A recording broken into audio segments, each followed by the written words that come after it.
السلام علیکم قاری خبیر محمدی صاحب ہمارے ساتھ موجود ہیں۔ قاری صاحب سے آج ہم سوال کریں گے، خواب کے اندر دھند یا اسموگ وغیرہ دیکھنا، اس کو دیکھنا کس چیز کی علامت ہے، اس کی کیا تعبیر ہے؟ آج ہم شیخ صاحب سے پوچھیں گے۔ السلام علیکم۔ وعلیکم السلام ورحمۃ اللہ وبرکاتہ۔ بسم اللہ الرحمن الرحیم۔ خواب کے اندر دھند یا سموگ، جس طرح لاہور کے اندر بہت زیادہ سموگ ہوتی ہے، اس طرح کی چیزیں خواب میں دیکھنا، تو اس کی کیا تعبیر ہوتی ہے؟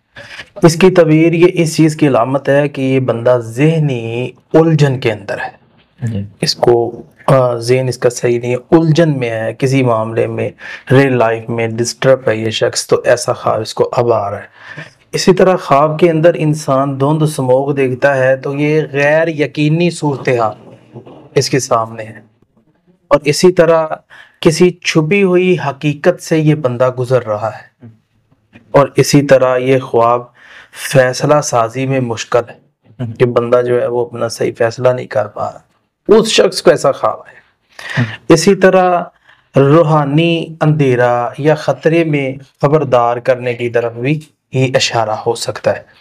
تو یہ ناظرین اس کی حالت اور کیفیت میں نے آپ کے سامنے رکھی ہے۔ مطلب یہ ہے کہ یہ انسان اس کو خواب آئے گا جو نفسیاتی طور پہ ڈسٹرب ہوگا۔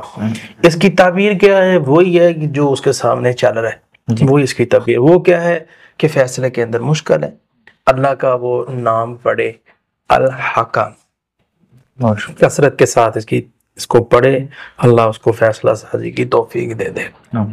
جی ناظرین، اگلے پروگرام میں پھر حاضر ہوں گے۔ اللہ حافظ۔